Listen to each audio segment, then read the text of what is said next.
Ladies and gentlemen, in just a moment you are going to hear the voice of a man who will tell you some tremendously important facts.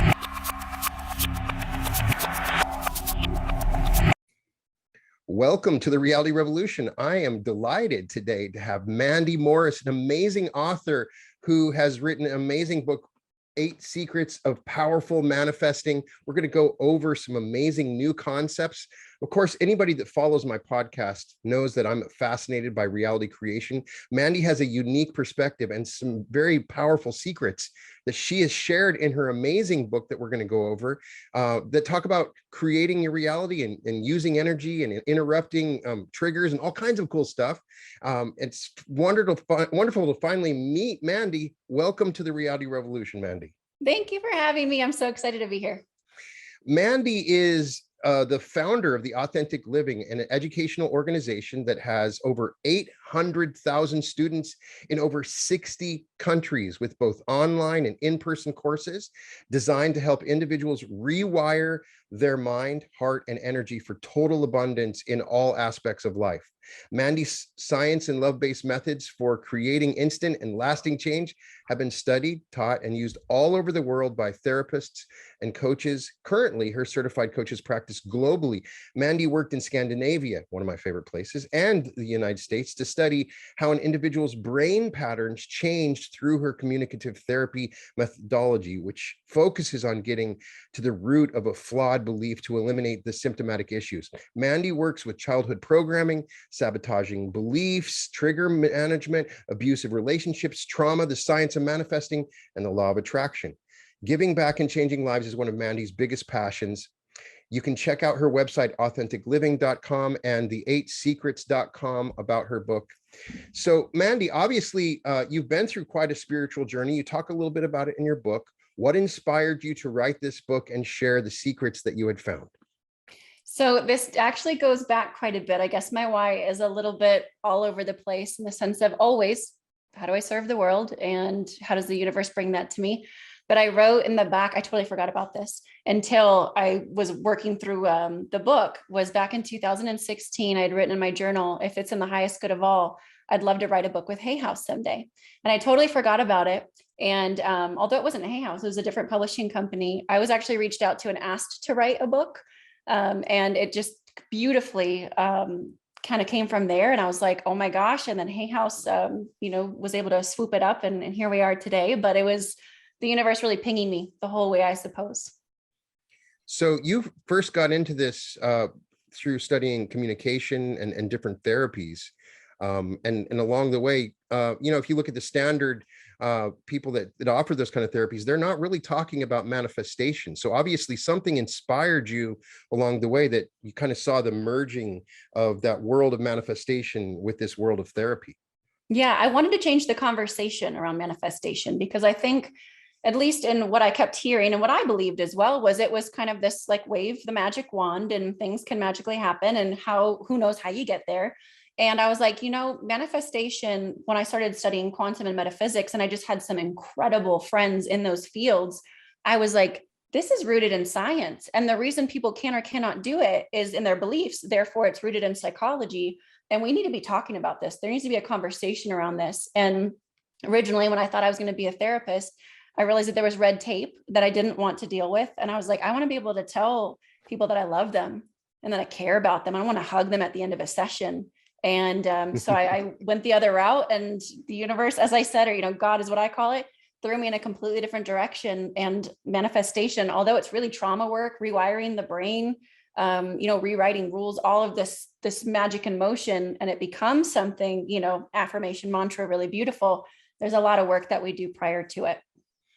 A lot of our understanding of manifestation goes back to The Secret, and for a lot of people way before that with Think and Grow Rich and many of the classic New Thought authors. But back then it was such a simple thing. You sit and think about something for a few seconds and then it magically happens. And so much has happened since then to sort of elaborate our understanding of the process of manifestation.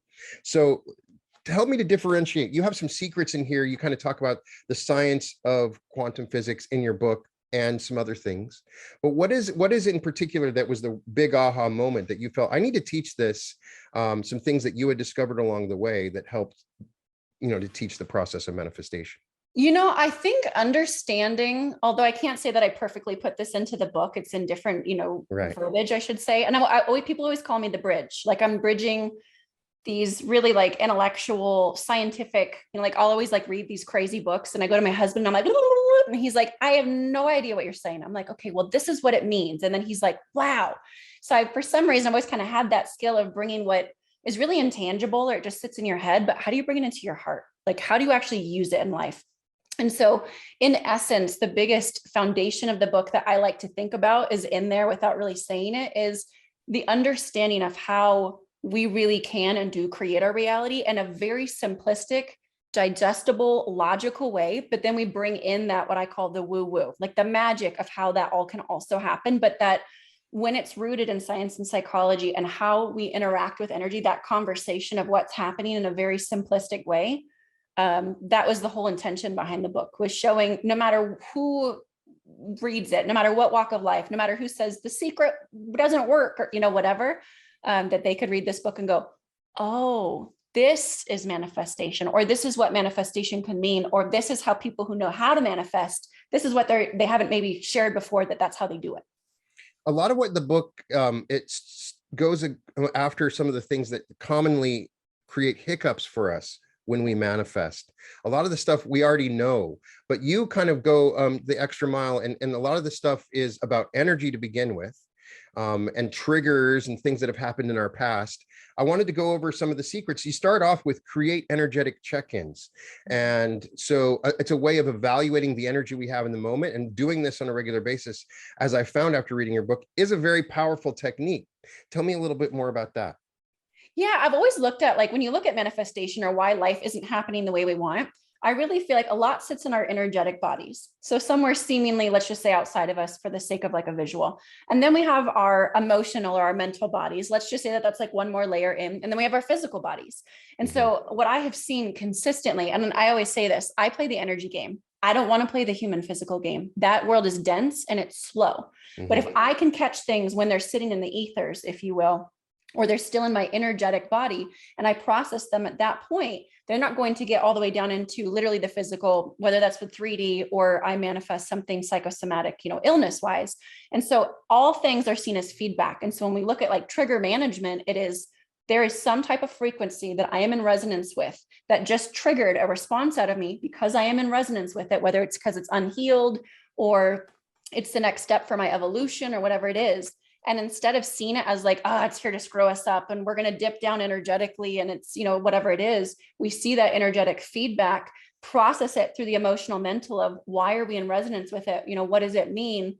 And then we transmute it in some way, shape, or form so that it can be what it was, which was just a frequency that we resonated with, or something that was here to help us heal or learn a lesson and evolve and really expand. The universe is always expanding. So of course we are. The pain is when we try not to expand.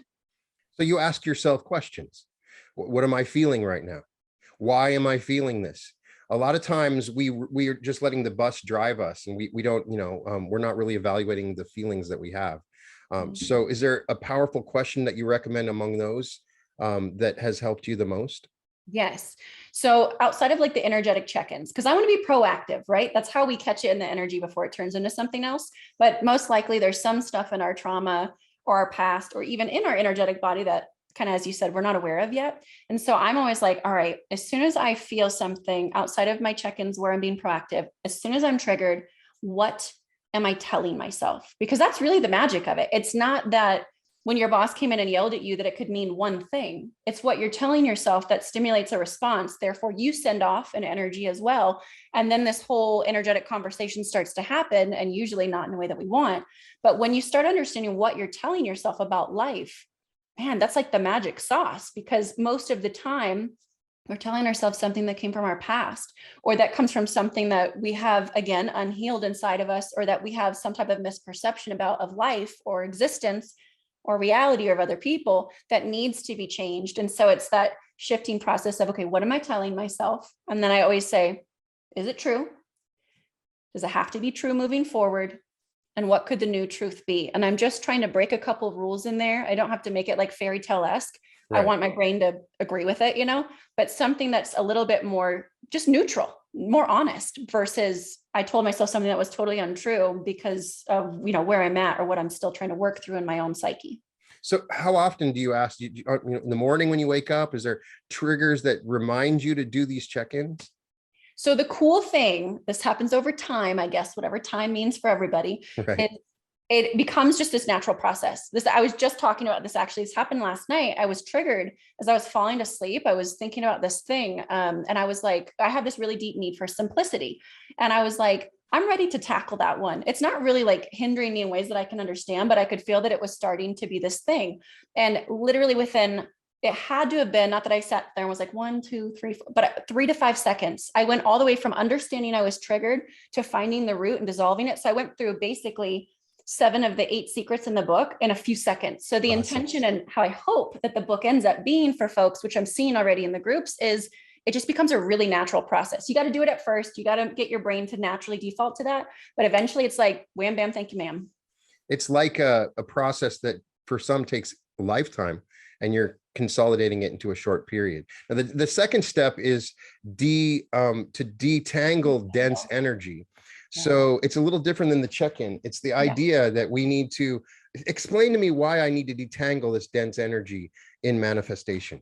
So when I look at, and a lot of what I teach in manifestation is what I call counter manifestation. Mm-hmm. So I'm like, your authentic self, or the highest vibratory level you can achieve in this human plane or not so human plane, is already magical. All the cool stuff is up there. So I just want you to stop weighing yourself down. And so I look at, what are the things that we're manifesting unconsciously that counter what we consciously say we desire? So detangling dense energy, I imagine it like a fishing line. We know how when it gets all tangled up, or like a piece of jewelry and you're like, I can't get it straight again. That's a compilation of everything that's happened in our lives. Or when we sit there and we're like, I don't know why I have money problems, or I don't know why I can't find my soulmate. I don't feel like I'm good enough to do my purpose work, but there's so much like muck around it. The detangling is, we've got to get the energy clear. Because when we're in that dense vibration, when all that energy is tangled up and it's dense, it's lower vibrational, things manifest in denser ways. That's fear, shame, guilt, inadequacy, scarcity, whatever it is. But once you start saying, oh my gosh, here are all the pieces of me that's not me, that I've picked up throughout time, or that I've kind of interwoven into other parts of my life that don't need to be there, and that starts to unravel, your vibration naturally lifts. And in the high vibratory reality, there are magical things available to you. So it's kind of like, what needs to go? What is keeping me dense? And what do I need to understand about myself so that all of that can kind of stop clogging up the process? Right. So the third secret was probably my favorite, because it's the most effective for me, is managing triggers with pattern interrupt. We all have triggers. We're always being triggered, and those triggers are creative.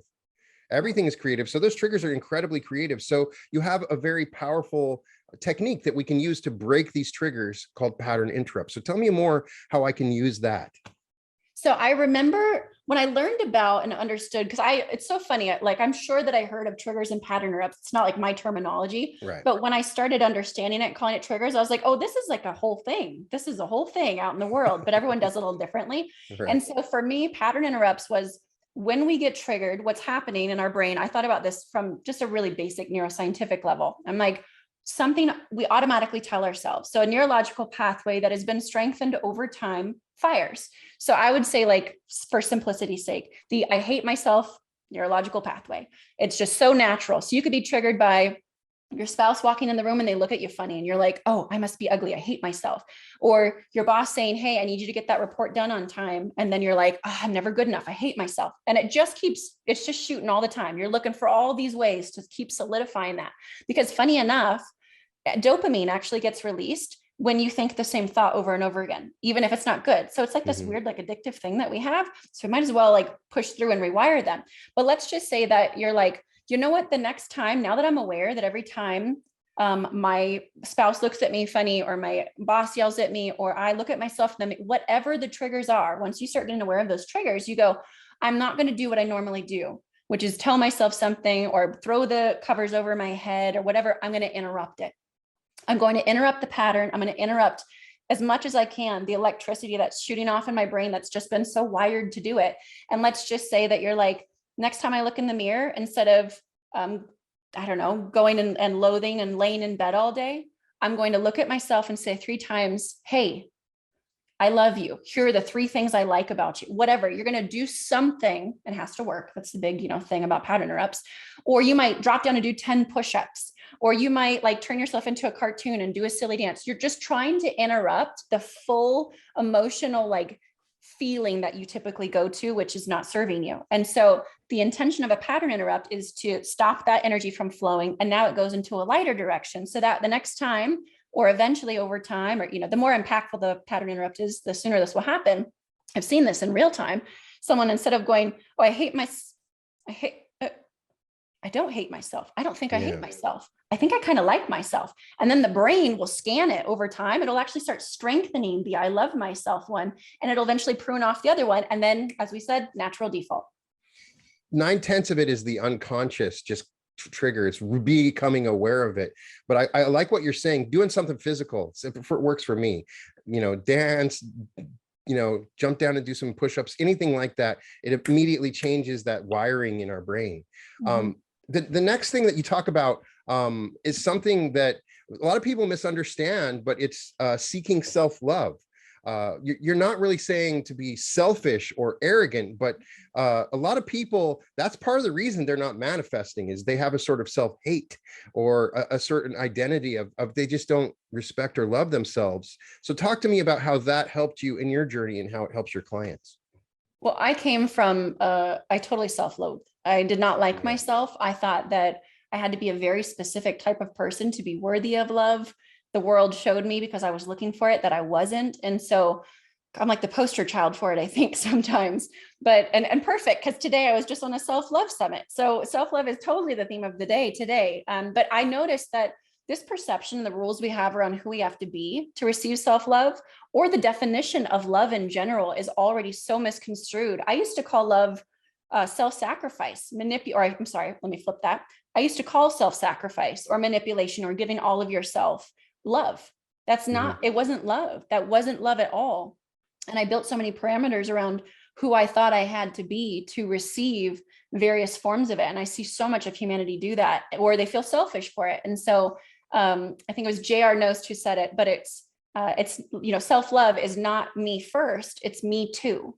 And I always remember that, where I'm like, if I can pour from a full cup, whatever that means in every moment, my intentional energies, I love myself. If I can pour from a full cup, I can help so many more people. So there's nothing selfish about it. It is me showing the greatest version of myself so that someone else can activate that in them as well. Perfect. So, and the next thing that you talk about is embracing intentional energy, something I've talked about. There is a difference in energy when it's intentional, the idea of intention in particular. So talk to me about your conception of that, because a lot of people misunderstand. There's all kinds of energy and there's all kinds of ways to affirm things, but intention is very powerful in particular. Explain to me how it's worked for you. So I remember this, I call this the house on the hill. So a long time ago, I wanted a house on a hill. Like I just kind of envisioned, I felt like it would just be this really cool thing to have. And I remember that was, years and years and years prior to me, achieving this, but I had totally forgotten about it. And I remember sitting one day, I was in my little unicorn slippers and I was riding my elliptical. We had moved to Laguna Beach and I was pregnant with my youngest. And I looked around and all of a sudden I was like, I have the house on the hill. I'm on it. I was looking at the ocean and then we had this beautiful like cliff type mountain that we lived off of. And I was like, I didn't even realize, I forgot I did it. And I sat there and of course, everything, whenever I manifest something, I look back and then I reverse engineer it because I want to learn how to teach it to someone. And I was like, my intentional energy was so different, because when I first wanted the house on the hill, and I always say this, you can have whatever you want. Your intentional energy though needs to be rooted in a certain type of energy. And I remember that my intentional energy way back was, maybe then I'll be good enough. Maybe then people will like me. Maybe then people will be proud of me. Maybe then I'll be happy. I put this hopeful emotional experience into a 3D physical thing. Of course, it's not going to work. And that intentional energy normally doesn't get us where we're trying to go anyway. But when it naturally shifted to, what a beautiful space for my growing child and our family. And I deserve this level of abundance because I'm helping the world so greatly. Whoa, it just immediately showed up. So again, I got the same thing, but it felt amazing. And I've noticed that when you want something, that's fine. Want whatever you want, create whatever, you want to create for the world, for yourself, and everything in between. But ask yourself, is my intention rooted in fear, scarcity, not enoughness, shame, guilt? Am I trying to run away from something? Or am I running towards something? And is it rooted in love and joy and abundance and fulfillment and an already full cup? And that deciphers a lot of how manifestations turn out, or if you can keep them. It's so true. The next thing you talk about is something that's missed by a lot of people, and that is creating a manifesting blueprint for action. A lot of people think they can just sit on their couch and that they can sit on their couch and just things are going to happen for them, and they take out that step of action or creating a plan or thinking it through. And so a lot of people, what, Brian, it's not happening for me. Well, there's a reason. You're sitting there waiting for it to happen, and you did a good job in that chapter. Tell me more how I can create a blueprint for action. So I love this because I agree, like it's not talked about enough, because again, going back to the perception of manifestation is I'm going to win the lottery, right? Right. And I don't have to do anything for it. I don't need to change anything about myself. So the blueprint is really like building I also call it like an umbrella statement. Like, what is the grand scheme of your life going to look like? What are you going to do in the moments of when ish hits the fan? And what is this all really going to be? So it's this understanding of how you're wired, how you fit into this blueprint. And then like, I love that many people have resonated with this, because I was like, I bet a lot of people won't like this, but it's not the people I can serve. Is you got to do the work. You do have to do the work, right? I get people that don't like that idea. They'll say, I don't want to have to do the work. You know what I mean? And I get that. I get the resistance. That's why a lot of people don't end up manifesting what they want. You got to buy the lottery ticket if you want to win the lottery, right? Right. You got to go to the store and do it. And I guess doing the work, that's just such a turnoff because we're so burnt out. So it's changing the perception of what that means. Like, growth is fun for me. And every time I grow, something beautiful happens. My manifestations, I move towards them, but it is a fun process learning about myself. It's not scary. It's not all the things I thought it was going to be, that I'd have to relive every trauma and go through every nook and cranny. It was going to take a long time. It was actually a fun process, and it's fun today. And it gets way more fun over time because all that heavy stuff really goes away. And then I'm like, I would have prayed for the problems I have today, 10, 15 years ago. But yeah, you got to do the work. And so the blueprint is about how you're going to do the work without it feeling so heavy. Don't you agree, at least at the beginning, you should at least take a symbolic step towards what you want? Even if it's a complete failure, it doesn't do anything for you. You need to go and take a symbol. And sometimes the larger, more symbolic it is, I'm going to purchase that website. I'm going to put some money down on this. That is what it takes. It's that symbolic, telling yourself, I'm going to do this and I'm going to do something to do it, right? Yeah, because it's like this tunnel vision. We're like, I want the $1 million, but the universe is like, I got $1 billion for you, honey. But you're like, I'm so focused on the million. And I also have all these rules on what it has to look like. And the ABCs, it's going to take these 10 steps because the world showed me it. And the universe is like, I want to take you to step 10 tomorrow. And we're so hyper focused on, the fallacies of it. So I always say, whenever I set a manifestation, I'm ready to roll up my sleeves because I know things are going to pop up. I know whatever is blocking me will show itself. It's not here to sabotage me, but it is here to show me what is and has been standing in the way of it. So it's just feedback. And when you see it as feedback instead of, the work sucks, or it's going to take so long, or this is here to sabotage it, so it must not be on its way. No, it's showing you exactly what is needing to be on the path, needing to be healed, needing to be understood or mastered, so that not only can you achieve it, but you can maintain it. Because if you win the lotto, how many people burn through the money? They don't know how to manage it. It's gone and they're not happier. They don't experience the emotion they were hoping, at least not for very long. But if you earn the lottery, you work through that, you could lose it all tomorrow and you can rebuild it the next day. It's a completely different frequency you're housing of maintaining your manifestations as well. Which brings us to the next step, which you kind of mentioned, which is one of my favorite secret steps, and that's rewrite the rules. A lot of times we're stuck with these rules that limit our ability to manifest, and you have to be able to rewrite those and break the rules if you have to. Totally. Yeah, I remember back when my life looked like, I used to work in a junkyard. Back when my life looked very different. I was pulling parts and I was, I was actually one of my favorite jobs, but it was grueling. Right. I've had worse jobs, but back in those times where I was like, I'd love to not be making, a couple bucks an hour and live a different life and help more people, all the things I wanted. But my perfect day was I'd wake up when I want to wake up. I could drink my coffee slowly. I could hit the gym. I'd have my own company. I was not an entrepreneur. I'm still, sometimes I'm like, I can't believe I know how to run a company. Like I was very much, tell me what to do. I'm better at that. And then I would be able to help people. I would only work for a couple hours a day. And then I'd be able to make dinner with my, hopeful husband that I also didn't have, and hopefully beautiful children that I also didn't have. That's all I wanted. And I wanted to make $200,000 a year. I thought that was a ton of money at the time.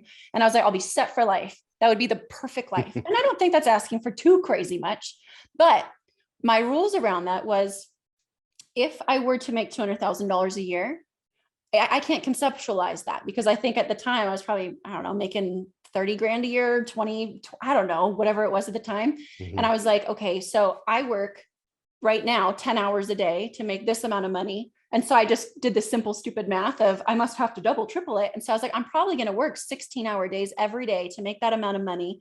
And if I'm doing that, then I'm not home for my husband and my children. I'm not making those dinners. I'm missing the gym. I'm not drinking my coffee slowly. I'm going to be so frantic. My husband's probably going to cheat on me because I'm never around, because I had trauma around that. And then my kids are going to hate me because I'm never home. So this whole beautiful life I had so many contradicting rules that ensured that I just ran around in circles, because I didn't know it was achievable, because I was trying to do it by the rules in which I currently had. So many people are stuck within the possibilities that they can imagine in their lives. Yeah. And so the final one is probably the key element, but you have a great chapter on it. Embody your future self. You don't just imagine it and kind of put it in your mind and try to break the rules. You have to embody it.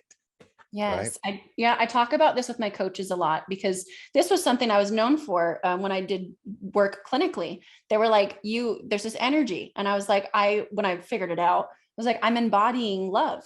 I'm embodying the most unconditional love I can. And, the coherence of that is helping the healing process. So I always tell my coaches, like, you need to embody the frequency in which others seek. It's not just talking at people. You need to feel it in your bones, because energy speaks a heck of a lot louder than words. And so when I look at embodying your future self, and this came to me in like a random channeling, and this is my most woo-woo secret that I'm currently releasing, but I'm actually super woo-woo. And so is every scientist and doctor I've ever worked with, by the way. They're just really hush-hush about it. True. We're all super woo-woo. It's faster that way. And so I remember sitting in my backyard, and I was just looking at the trees and stuff. And I can't remember what dilemma I was dealing with, but I was like, holy shit, there's a version of me that already has it done. And Albert Einstein and Edison, they all talked about this. They called it like the collective mind. There's something that they would tap into. And I was like, there's a version of me, or what we'll call it me, that I can tap into that knows how to get there. Because my mind doesn't know. It's going to go from programming and what the world showed me, and it's slow, and it's probably not even going to work. But there's a version that knows a different process and knows exactly what it looks like. And so I sat in like this channeled state, and I called up this version of me and talked to her. And it was the coolest. And I don't take any hallucinogens. I never have. Nothing wrong with it. I just never have. But it was a totally sober experience. And I was like, this is so cool. And so of course, then I look, okay, how do I teach people to do this? So normally it's like through a meditation and so forth. But I remembered that forever. I was like, whenever I'm stuck, like I'm really stuck, and I know I don't have the answers, and I don't have access to some, guru in that moment. Well, I have it within me. I really believe, I've been writing this since I was like 16. The answers are within. We just have to clear all the muck, right? That's my intention, is just to get it all out of the way so you can remember that you got all the answers somewhere in you, or you can tap into it. And so it's this version of, it could be something simple, like the version of me that knows how to parent this situation with my child better, the version of me that has made $1 million, the version of whatever. You could play with a million things, but it just gets you, the intention really is it just gets you out of the current mindset you're in and thinking of different possibilities. And sometimes your intuition will answer the most wild things that don't make sense, but that's the magic of the universe, is speaking right through. Do you think it's possible, something I theorized, that when we do that, we're interacting with a parallel universe, some other part of the universe that where we exist, where we have. So sometimes when we do those kind of meditations, we have those moments, it feels to me like we're accessing a parallel reality. That's what it feels like to me, because it's so vivid and real, that there's so many little aspects and details to it, that it's like this person is a living person in another reality, and I'm interacting with them, right? I 100%. And I mean, I have all my thoughts around like where we really go and we dream and all that jazz, but absolutely. And I remember very lightly studying multidimensional selves and parallel universes, and with people who worked in very high sectors of very high places that could confirm these things. And absolutely, very much true. It's just our consciousness gets poured into one specific reality, or most of our consciousness does, and therefore we experience that. So if we can do that, but we can also remember that we can jump into another one. I mean, we see that with, glitches and matter displacement, all that stuff as well. But Right. Absolutely. Yeah. It is so cool talking to you. At least I finally get to talk to somebody that talks as fast as I do, because everybody is always saying I talk too fast. So I can say, no, I'm you can terrible. watch the Mandy Morris interview. I love it because I'm always having to slow myself down. You know what, when I did my audio for the book, and I cannot yeah. tell you how many times they're like, Mandy, slow down. I'm like, Exactly. I have to, if I keep up with my thoughts, it's better. But then everyone's like, I have no idea what you said. Are you from the Northeast? I'm like, funny enough, no, I'm trying to keep up with the rest. I totally get that vibe all the way. I mean, right now we're talking slow. To me, it's still slow. Yeah. I have to slow myself down all the time. So Thank you for reminding me that. no, I'm not reminding you. Please continue. So everybody's used to my talking fast, so you're free to do it on this cool. spot. So something I theorized in my book that I have noticed, and I always need to ask, especially somebody that does this. I think back 10 years ago, 15 years ago, when I would have a thought and I would see it become reality. Mm-hmm. It would take months or years at a time. Blurry there. But now it feels like that our thoughts become reality much faster. Mm-hmm. That there is a marked difference than before. What is your feeling on that? I could probably give you about 20 thoughts on it, but it's always like, when you're tapped into a lot of like sources of information, Right. But because there is an infinite number of realities, you're like, technically all of them are right. It just depends on which one you want. But the first one that kind of popped up for me is like this, how do I say it?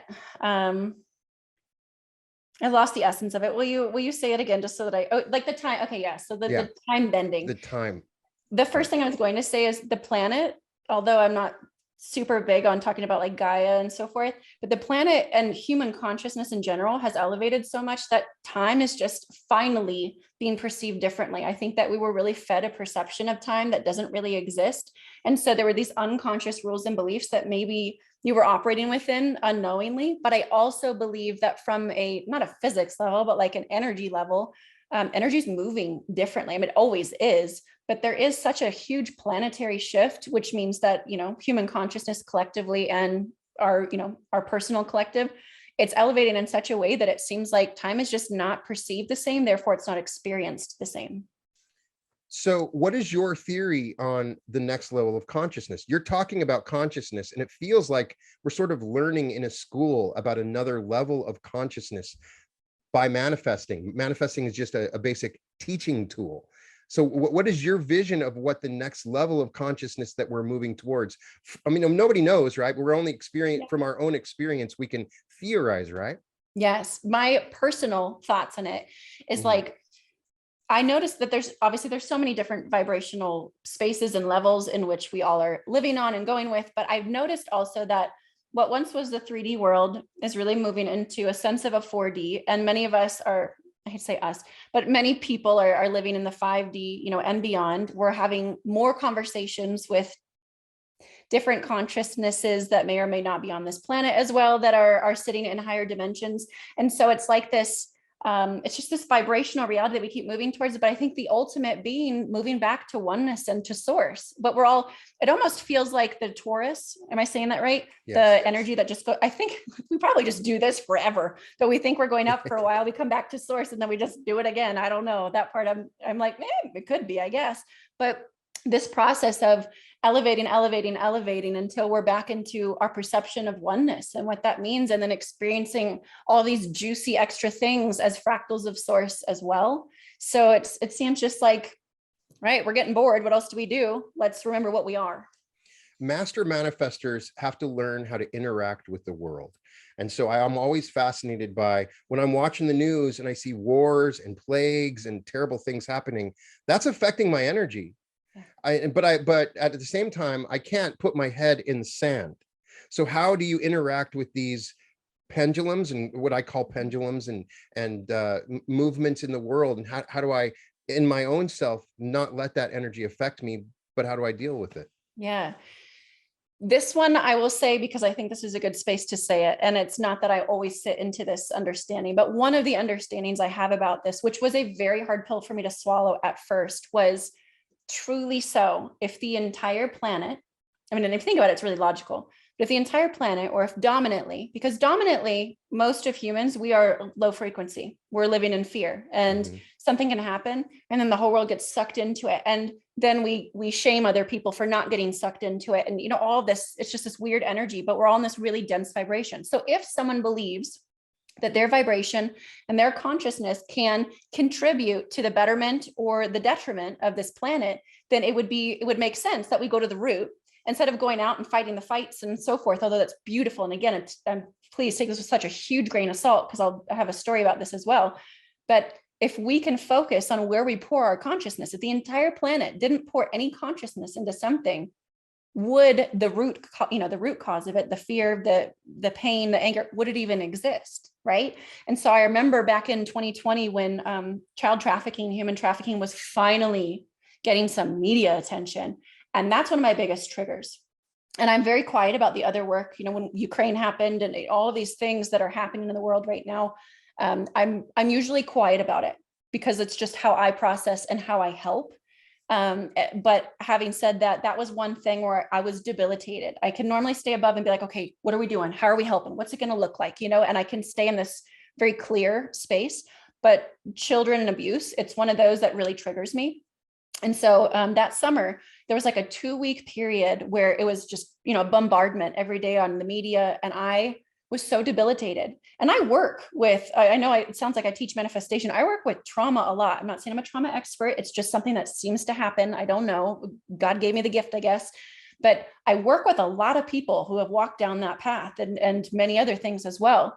And it just debilitated me in a way that I'd never been debilitated. And so I called one of my friends because I couldn't get out of it. I was like, I feel like my head's in the sand, just what you said. I was like, I feel like I'm not helping. I'm ready to strap up and get in the tunnels. I'll do it, whatever, just show me the way, tell me what to do. I don't want to not be a part of the solution. I fell into this part of myself that was just inauthentic for me personally. And I called my friend and I was like, what do? I just need guidance. I'm so lost and I'm feeling really helpless and I feel like I'm not being helpful. And she said, Mandy, I can tell this to you, but I couldn't tell this to many people. But she's like, and you may or may not even like to hear it. But she said, with so much love, but she said, know your place. And I was like, what do you mean? She's like, you need to know your place. You are the person that holds the frequency and heals people either before they put someone in a tunnel. This was the metaphorical speaking of it, or when they come out. Know your place. That's the greatest impact you can make. And I remembered, I have this belief that we're all pieces of this beautiful puzzle of existence. And if we would all just do our damn job in our own authenticity, then everything would solve itself. But we have to remember that instead of trying to be something we're not, or, whatever that may be. I just feel like there's so much disalignment to that. And so I've decided, gosh, most often we're always doing, something, my company and so forth, but we don't talk about it a lot. But I want to go to the root. And that's my main intention, is if the world was vibrating on a frequency of love, and that's what I'm trying to tackle, is hit the parent before they cause the child the trauma, or heal it in such a way that they don't go and do it to anybody else, or they don't go. I can't tell you how many people I feel so blessed to say have not killed themselves or hurt other people, and have told me that directly because of, the work that I get to do. So if we're all vibrating on a frequency of love, then the things that we are pouring accidentally our consciousness into wouldn't exist, I don't think. Do you find oftentimes these triggers that are so obvious that just get like you said, when it's child trafficking, are used because they know it will trigger you? There's certain groups that know that there's no way you're going to be able to scroll past this, and they are just they're grabbing onto that energy when it seems really bad. Sometimes you have to step back and go, what's going on behind this, right? Yeah. Why is everyone's consciousness being directed to this? And are we accidentally feeding it? And I don't talk a lot about some of my past, but some of the folks that I've worked with in my very early 20s, before I brought love into the mix, I was like, everyone's out to get us. This is so messed up. It was the things I learned about what we're talking about was just mind blowing. And so everything you're saying that you're not saying, but you're saying, yes, 100%. And it's completely factual, but that's where I was like, all right, then we fight the good fight in a different way. We fight it with love. We fight it with directing our consciousness towards something better. And then we figure out how to pattern interrupt, divert that frequency to something light. And just, for at least what brings me peace, and I know this, or I feel this in my bones, is that regardless of, our consciousness is naturally rising. It's just what happens. So regardless of anything that is trying to direct our energy incorrectly, it'll slow things down, but it doesn't stop it. So how do you deal in manifestation with when, one phenomenon I see with a lot of people is they will just, I got to have this thing and it's the most important thing. And I'm pleased, like, and they will, I got to have it so bad. I got to have it so bad. And they will never get it. When they go into that state of where it's so important to them, they can't talk about anything else. And obviously that's what's derailing them. So a lot of times when you're coaching people and helping them out, how do you help somebody get through that where they overcome placing excessive importance on something? Because we still want to place our energy into it and our intention into it, but there's a balancing that occurs. And everybody has their different, how have you learned to deal with that balancing that's required? I want to know always first their why, right? So intentional energy, is the why okay? And sometimes it is. They're like, I want to help the world. But then I'm like, when we get deeper, they want to help the world because they're so in fear of where the world is. So it's still rooted in fear, right? If it's rooted in a really high frequency, typically it will come. But how do you get to a high frequency? You're normally detached. So it's like the chicken or the egg, which one comes first? People are like, I want it. I'm white knuckling it. And I'm like, surrender, detach, allow for it to come through if it's in the highest good of all. And there's something so magical. And I think master manifestors really have this down. They know how to get where they want to go, but they are also okay with surrendering to the process of it. And that ensures it. Is this true and genuine surrender? And I've watched this in real time where I wanted something and then I start getting a little bit too controlling about it. And it moves right back out of my field. And then I'm like, okay, sorry, universe. I surrender again, and I genuinely from my heart, I'm like, if it's in the highest good of all, and that's my blanket statement to surrender is if God will, God willing, basically, if there's some other power that I don't understand, I am totally okay with not getting what I want. But if it's okay, and I'll do the work, can I have this type of thing? And then I surrender and I just, set it and forget it manifestation is what I call it. And it is so beautiful every time. And whether it perfectly shows up as that, or the frequency in which you were hoping it would bring shows up instead, you're always taken care of. So along those lines, how do we manifest for others? Somebody might want something a little bit different, but I see this person, I want them to be successful, but in their mind, they're constantly in lack. So how do we go about manifesting for others?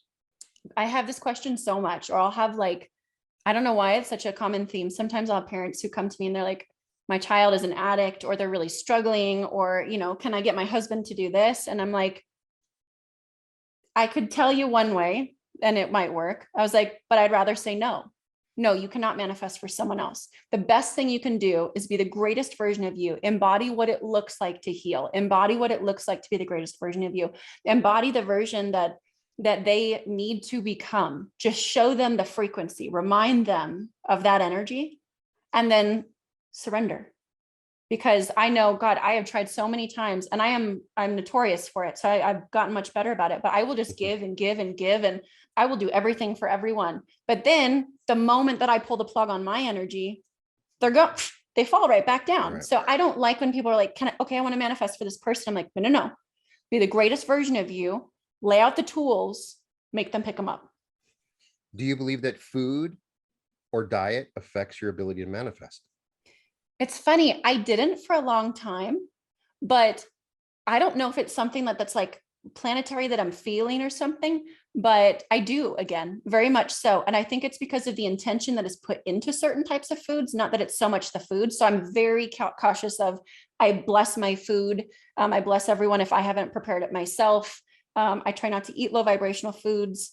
If the chef is stomping around in the background, I'm leaving. I don't want that energy in my food. So I think absolutely. But if you think about the intention behind supplements or eating well or whatever it is, I know people who ate incredibly well and they died at a very young age because they were so riddled with stress that them eating healthy was a control tactic. But if you're doing it, typically it's an act of self-love. So what a great vibration to put into your body. So I would say I still divert to intentional energy. I mean, if a cheeseburger is going to make you truly happy that day, I bet it's not going to really do anything. I'm allergic to dairy. And I remember sitting one time in Sedona and we were having this weird alien thing. And I was like, all right, just one time, let me eat cheese with no stomach ache. And, if it's the highest good of all, it's just the silly thing I was trying out. And I enjoyed that pretzel and cheese like nobody's business with no problems.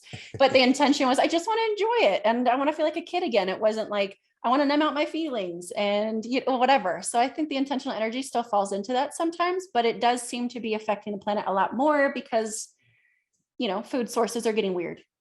How do we deal with negative energy in environments or people sending negative energy, even unconsciously? How do you deal with that? I think that it's a step-by-step process. There was a time where I needed to protect my energy. And I learned boundaries and I cut cords and I cleared and all that stuff. And maybe once in a while I'll still do that. But what I've noticed is if I'm just vibrating at a really high rate, if I am in the space of what I call unconditional love, it transmutes everything. It's like being in an airplane and someone throws a rock. It doesn't hit you. You don't even know someone tried to do it because it's so low, versus you're riding a bike and someone pegs a rock at you. They're going to get you, right? And so I think it's so much of, as we continue to evolve, there's nothing to protect ourselves from. There's nothing to be afraid of. And anything that does show up, we're in resonance with it. And so it's actually showing us something to heal. So we can be grateful for it and try to understand it instead of, keep it away. So how do you deal with shocking traumas that happen? You've talked about that. People, lose their lives and families and stuff. A lot of times it's easy to talk about, hey, I want to manifest this wonderful thing. But as you've learned, a lot of times you're dealing with traumas. So you have some great things in the book, and I recommend everybody read it. I just wanted to get your first person, your son dies, or, some terrible, tragic thing happens. Yeah. For many, that can destroy their entire life. They get into a feedback loop or guilt loop where they can never end. So what is your keys to help deal with these traumas that are gonna happen in our life? So the first is, I don't typically work on the trauma itself. I will work on the belief that's created from the trauma if it's from the past. And I think that, gosh, the folks that come to me with that, they love that, because sometimes their psyche has protected or blacked out on so many things that they can't access it. And thankfully they don't have to. So it's not so scary. And then we can start healing. But things like, okay, something randomly happened, death in the family. I'll tell a story if that's okay. This was actually earlier this year. So last year I decided, I'm ready for another child. And I think we should get pregnant again. And we were pregnant within like 2-3 weeks. As soon as the universe is like, we got one for you, bring them on in. And so we got pregnant with a little girl. We named her Eliana. And unfortunately, Eliana didn't make it. And so we lost her in the womb. And I had never experienced a miscarriage before. So it was a new process for me. And when I first got pregnant, I could feel the frequency of her. Like, she was just high vibing. This girl was just the coolest thing. And when we found out that she didn't make it, we were like, we think that all of that essence, all that energy, goes with. And so absolutely, I took the time to grieve and, to heal, just like when my dad died and, all the people I've lost, perceivably lost. I took my grieving time, but it was very quick that, of course, because I've done the work on this, it shifted to gratitude. And I was like, okay, am I losing it? Like, I just lost my daughter. And this was a few months ago now. And I was like, what? And what am I feeling right now?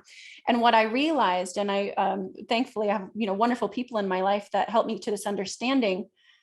And this was my perception of it. And this wasn't like it's too traumatic, so let me, pretend like the people who walk around with like fake babies forever after, because they can't process the trauma. I totally feel for that. But this was a very genuine processing, I guess I should say. And I was like, Eliana came from this really high frequency. I mean, the whole family could feel what a blessing we felt like she was going to be. And, hey, my human self wanted to experience her on this planet. I wanted to be the one to go first. I don't want my children to go before me. But she came from this really, really high frequency that I'd never experienced, or that I could certainly not remember. And I realized, and one of my friends had said this, it was one of the greatest orchestrations of love that it could ever be, on a different frequency, on a different vibration, where perception is different, where loss is not loss. And I know this is a really weird one, and this triggers some people, but loss is not loss. And you see it differently. You can see what it really is, or what it also could be, instead of just pain. And I was able to see that she came from this incredible space to remind me of, hey, Mom, this is where you're going.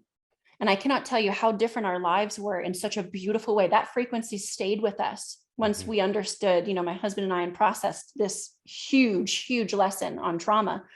And I was like, She really did. She brought something amazing. Now we chose to see the blessing and understand why we perceive that she didn't stay, for longer. And instead of doing all the things that typically happen, I could have done this, it should have been this way. What if, no, those were not options of a reality that we chose to feed into. And it was so, so beautiful. And she continues, like we talk about her. I'm staring at her little candle here. We talk about her all the time in such a beautiful way because she gave us such a gift and such a blessing, but we chose to see the blessing in one of the most traumatic moments. And I think that humanity has forgotten that even in the darkest and most confusing of times, or the biggest losses, is our greatest moments to bring out the most light, but we have to do it. Yeah, I just was reading about walk-ins. A lot of higher frequency density entities that want to incarnate simply can't in the baby form because there's such high frequency. And so sometimes you get miscarriages because, the energy just can't take it. So that may be what have happened. I mean, it sounds like it, right? Yeah. She came and did what she needed to do. And it was faster than, expected, but it was what it was supposed to be. Do you have any crazy stories? When you start teaching this stuff, people have miracles happening. And sometimes it's when other people listening to this interview, it helps them to hear these stories. Do you have any crazy stories of manifestations that you can share with us? For clients or myself? Anything. Oh my gosh, so many. To start with myself, okay, I'll try to break down just a few. Here's a simple one. So this was back in 2017. I write everything. I'm an avid journaler. So everything is documented. I've been doing it since I was 5. So I always look back and I'm like, what did I do? What was I thinking that day? I want to understand it all. And it's really helped me help people. But I had written back on 11/17/2017. Again, I forgot. I don't have the greatest memory sometimes, but I forgot that I had written this. And, but I'd written this summer, this upcoming summer, our new baby, which I wasn't pregnant, our new baby, my son, who is from my husband's previous marriage, and my husband, we're going to move and we're going to move to Laguna Beach. We're going to have an awesome home near the water. And I'd written something like that. And I completely forgot about it. And then we had went to Laguna Beach in May of that following year and met this intuitive reader. And she's like, you're being pulled to the water. Again, I don't remember that I had written this. You're getting pulled to the water. You're getting pulled to the water. But in order to do that, you need to release the guilt of the little boy, because there was a kind of a weird custody thing to where if we left, we were living in Texas. If we left Texas, there would be a possibility that our oldest son, who is my baby born from my heart, he's my stepson, but he's my son, in so many ways, that he wouldn't be able to come. And I had this huge guilt, but I was just so unhappy in Texas. And I was like, this woman knows nothing, but she was speaking through. She's like, you need to release the guilt that you have about the little boy. And I was like, oh my God, okay. So my husband and I decided we would make we actually weren't married yet, by the way. And we decided that we would make as many decisions as we could in this really high vibration of truth, because sometimes you get in a really high vibe and then, life happens and you start moving back into different denser energies. And I was like, I know when we get back to Texas, I'm not going to believe this is remotely possible. The guilt's going to come in and no way. And so we decided we would make as many decisions as possible. The weirdest of things happened. And while I was there, I journaled that I would also, this was always kind of my rule as well, I'm not going to have kids in Dallas, and I will not have kids until I'm married. Fast forward, literally 2-3 weeks later, we are moving into the most beautiful home. They gave us a huge discount for no reason. We hadn't asked for it or anything. We had rented the place, moved in this beautiful home in Laguna Beach with our son. I got pregnant the day after we got married in Laguna Beach. Wow. I absolutely love Laguna Beach. We go to Aliso Peak all the time. It's one of my favorite hiking spots. So you're living in Colorado now? Yes, we purchased a retreat center out here, and Fantastic. We thought we'd go back to Laguna, but right. Well, no, hey, I'm a Bronco fan. That's where I'm from. So are you? I was a Bronco fan growing up. All right. Well, now you can become one again, because if you live in Colorado, you can't help it, right? Pretty much, yeah. So we decided we'd stay. Right. So I just want to thank you for coming on, and I want to recommend everybody get your book, 8 Secrets to Powerful Manifesting, an amazing book that has so much more than what we talked about, so many little stories and other things that you can find. And you can go to the8secrets.com for the website for the book. Thank you so much for sharing your stories. Anything is possible. Mandy has shown us that anything is possible. Whatever limits that you have in your mind, whatever rules that you placed, you can overcome them. And if you read her book, she gives you some great secrets to do that. So Mandy, thank you so much for coming on, and welcome to the Reality Revolution. Thank you for having me.